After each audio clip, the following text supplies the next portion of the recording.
दुनिया का सबसे अमीर आदमी अपनी बेटी को साइकिल पर स्कूल ले जा रहा था। तभी एक लग्जरी कार उनके सामने आकर रुक गई। वे हैरान थे क्योंकि ये वही कार थी जो उनकी माँ सुबह चला रही थी। इससे पहले कि वे कुछ समझ पाते, कार से एक आदमी उतरा और चिल्लाया, ओए भिखारी, कौन है जो मेरा रास्ता रोक रहा है? उस आदमी के बेटे ने भी बदतमीजी की और कहा कि साइकिल चलाने वाले यहाँ पढ़ने लायक नहीं है। फिर उसने अपना फोन निकाला और एलुमनाई ग्रुप में उनकी तस्वीर पोस्ट कर दी। सबने मजाक उड़ाया पर पिता शांत रहा और अपनी बेटी को कसकर पकड़ लिया। उसने कहा, अभी तुम्हारी पुरस्कार सेरेमनी जरूरी है, बाकी सब इंतजार कर सकता है। लेकिन वो आदमी अपनी हरकतों से बाज नहीं आया। उसने जानबूझकर बाप बेटी की साइकिल जोर से गिरा दी और इसका वीडियो भी बना लिया। स्कूल के ऑडिटोरियम में डिप्टी प्रिंसिपल ने ऐलान किया कि अरबपति की बेटी ने इस साल का सबसे बड़ा साइंस कंपटीशन जीता है। ये देखकर कि एक साइकिल वाला भी उससे ज्यादा लायक लग रहा है, उस आदमी ने स्कूल को 5 मिलियन यूरो दान करने की बात कही। जब प्रिंसिपल हिचकिचाया तो उसने रकम बढ़ाकर 10 मिलियन यूरो कर दी। किसी ने नहीं सोचा था कि एक सार्वजनिक दान को रिश्वत की तरह इस्तेमाल किया जाएगा। अरबपति को पता था कि जो बैंक कार्ड इस्तेमाल हो रहा था वो उसकी पत्नी को दिया गया सेकेंडरी कार्ड था। वो चुप रहा क्योंकि उसकी बेटी को उसका पुरस्कार मिलना सबसे जरूरी था। लेकिन पैसे के लालच में प्रिंसिपल ने पुरस्कार उस आदमी के बेटे को दे दिया। बेटी ने तुरंत अपनी ट्रॉफी बचा ली। लड़के ने, जो शायद इस रिएक्शन के लिए तैयार था, कुछ तस्वीरें निकाली और मजाक उड़ाया। इन गरीब साइकिल वालों की हिम्मत तो देखो जो अमीरों के स्कूल में पढ़ने आए हैं। वहां मौजूद माता पिता ने भी उस आदमी की चापलूसी शुरू कर दी। कहने लगे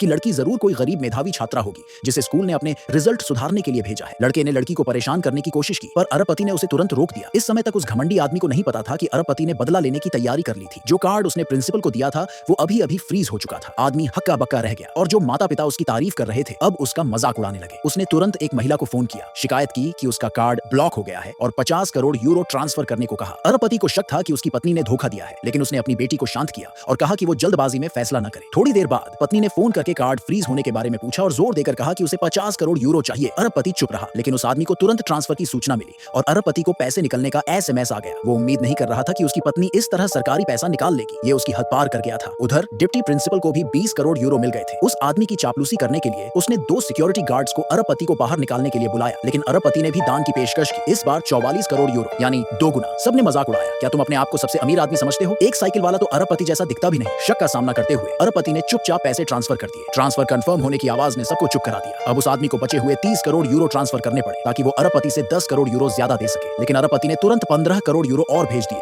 ऐलान करते हुए कि वो किसी को भी कंपटीशन की निष्पक्षता भंग नहीं करने देगा। वो आदमी जितना भी देगा ये हमेशा 5 लाख यूरो ज्यादा देगा और चाहता था कि सबको पता चले कि ये पुरस्कार सिर्फ उसकी बेटी का है। वो आदमी अपने आसपास के मजाक को देखकर सबको डराने के लिए अपनी पत्नी के साथ एक पारिवारिक फोटो निकाल लाया, लेकिन उसे अपने ग्रुप के शेयरों की याद आई और वो अपनी इज्जत नहीं खोना चाहता था। प्रिंसिपल को अपनी ताकत दिखाने के बाद प्रिंसिपल का रवैया तुरंत बदल गया और उसने लड़की से माफी मांगने का आदेश दिया। अरबपति ने बीच में आकर पूछा, क्या तुम्हें यकीन है कि इस आदमी को सचमुच अपने शेयरों की ओनरशिप तय करने का हक है? शक देखकर आदमी ने शांत होने का नाटक किया और धमकी दी, तुम्हारी पत्नी रास्ते में है, जब वो आएगी तो अरबपति और उसकी बेटी को कुत्तों की तरह घुटनों पर बैठकर माफी मांगनी पड़ेगी। इस बीच पत्नी मुख्य दरवाजे पर पहुंच चुकी थी।